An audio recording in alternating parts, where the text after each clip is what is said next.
Certa noite, um homem descobriu, sem querer, uma espécie de milagre financeiro que faria qualquer economista arrancar os cabelos e qualquer santo perder a paciência. Gostaria de saber mais? Eu também. Mas antes, a nossa música. É isto e não passa disto. A vida é um guião nunca previsto. É isto e não passa disto. Mesmo quando insisto que tenho um quisto. Obrigado e bom dia. O Dan tinha 29 anos e trabalhava como barman na Austrália. Era um tipo normal, daqueles que passam a vida a ouvir histórias de bêbados. Mas nessa noite de 2011, o Dan estava a beber com os amigos, animado, com aquela descontração que só aparece quando o álcool já fez o seu trabalho. Até que, de repente, percebe que não tem dinheiro, nada, nem um único cêntimo. Penny. Por isso, decide ir ao multibanco mais próximo para resolver esse problema. Ele chega ao ATM, tenta transferir $200 do cartão de crédito para a conta poupança, mas a máquina cancela a operação e devolve o cartão, com aquela arrogância típica das máquinas que sabem que têm poder. Mas o Dan olha para aquilo e pensa o quão estranho que aquilo é, mas tenta outra coisa. Pede $200 diretamente da conta poupança e a máquina dá-lhe dinheiro. Mas só que aqui nós temos um pequenino detalhe aqui. É que o menino Dan não tinha $200 na conta. Nem perto disso. Mas como ele estava suficientemente alcoolizado para efetuar questões morais e filosóficas, mete o dinheiro ao bolso e volta para o bar, como se nada fosse.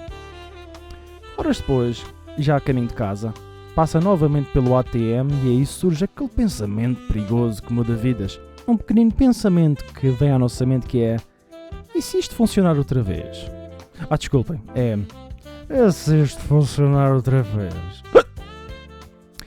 Ele tenta outra transferência e a máquina volta a recusar, mas quando ele pede dinheiro, o dinheiro sai. O Dan sente aquele arrepio de quem acabou de descobrir o fogo, tenta $500 e funciona. Tenta 600 e funciona. E naquele momento o Dan percebe que talvez tenha tropeçado num glitch, ou seja, uma falha técnica temporária que lhe dá dinheiro. Nos dias seguintes, o Dan testa a máquina como um cientista louco. Descobre que o truque só funciona entre a 1 e as 3 da manhã, quando os sistemas bancários entram em modo de manutenção. Descobre que, desde que faça a transferência simbólica do cartão de crédito para a poupança, o saldo aparece sempre positivo. E descobre ainda que pode pedir isto todas as noites, para sempre. Ou pelo menos, até alguém reparar. E assim começa a rotina mais absurda da vida dele. Todas as noites, o pequeno Dan vai ao multibanco como quem vai ao ginásio. Só que, em vez de perder calorias, o homem anda a ganhar dinheiro. Neste caso, milhares. Nas primeiras 2 semanas conseguiu sacar mais de $20 mil. Por causa disso, todos os dias, acorda com o coração aos saltos, convencido que a polícia vai lhe bater à porta a fazer o "Oh! E o under arrest!" Mas nada acontece. O banco não liga, a polícia não aparece e a vida parece estar a dizer: "Continua, meu filho, continua, diverte-te." O Dan até vai ao banco pessoalmente só para ver se alguém lhe olha com um olhar suspeito, mas nada. Ninguém lhe pergunta nada, ninguém menciona nada. Por isso, este homem continua noites e noites a sacar dinheiro, até que, sem dar por isso, torna-se milionário. E estamos a falar milionariamente falando. Um barman australiano com uma conta bancária digna de um magnata. E é aqui que o Dan decide que está na altura de viver como um rei. Começa a jantar em restaurantes caros, hospeda-se em hotéis de luxo, viaja para Paris, compra roupa cara, aluga um jato privado por $90 mil para levar os amigos a uma ilha exótica, gasta fortunas em casinos e, de vez em quando, tem uns gestos de generosidade que fazem dele uma espécie de Robin Hood. Mas bêbado.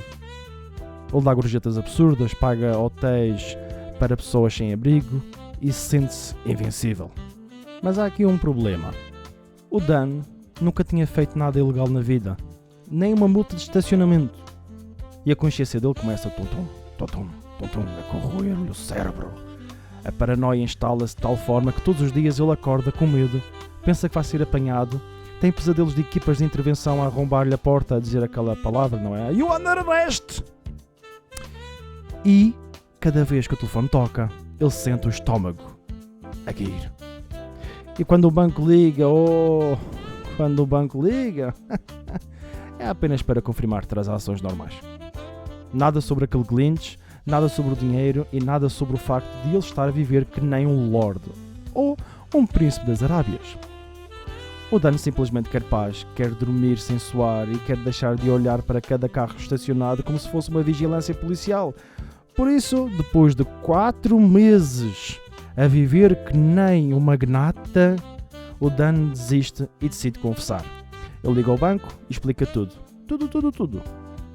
Ele esperava que o banco lhe caísse em cima logo com aquela força, com aquela rigidez, mas, ao invés disso, o banco diz que, olha, vou telefonar à polícia, espera um bocadinho. Espero que eles liguem. O Dan espera. E espera mais um bocadinho. E nada. Meus caros, 3 anos passam. 3 anos. O banco nunca o contacta, a polícia nunca aparece e o caso parece, desaparecer pelo ar, não é? Foi extinto. Mas o Dan não consegue seguir em frente com esta culpa, esta ansiedade, que se transforma como uma bola de ferro no seu estômago. Por isso, ele começa a ir ao psiquiatra, ao shrink. E o psiquiatra, o shrink, sugere que ele se entregue. Mas o Dan não quer bater à porta da polícia como quem vai pedir açúcar ao vizinho. Então, ele tem uma ideia brilhante. Completamente estúpida, mas brilhante. Contar a sua história na television. Ele vai a entrevistas, programas, em tudo o que tem audiência. E mesmo assim, a polícia continua sem reagir. Olha o maluco. Até que um produtor de televisão decide ligar discretamente para as autoridades.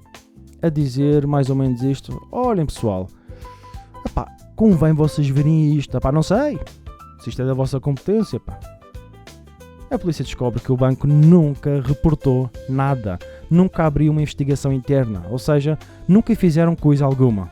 E se o Dan nunca tivesse ido à televisão, provavelmente continuava um magnata. Mas ele queria ser apanhado. Ele precisava disso para poder respirar. E após isso, claro que ele foi detido, foi a julgamento e ninguém, absolutamente ninguém, conseguiu explicar como aquele glitch ou aquela falha técnica aconteceu. Nem o banco, nem os peritos, nem o juiz, nem o Ministério Público, nem ninguém. É um mistério tecnológico digno de uma ficção científica. E como ninguém consegue explicar, também não o consegue condenar com a convicção necessária. Por isso, o Dan recebe apenas 1 ano de prisão. 1 ano por viver 4 meses como um magnata. Digamos que há quem faça pior por muito mais tempo. No fim, fica a pensar na fragilidade dos sistemas informáticos, na ingenuidade humana e na capacidade infinita que temos para transformar um erro num estilo de vida. O Dan descobriu um glitch, mas o verdadeiro bug estava no mundo que o rodeava.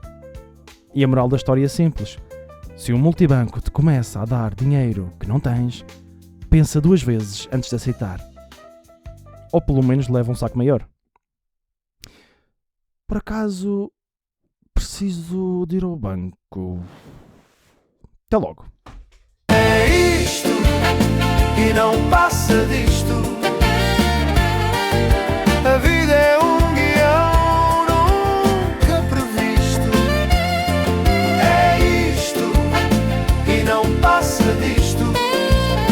Mesmo quando insisto que tenho um quisto.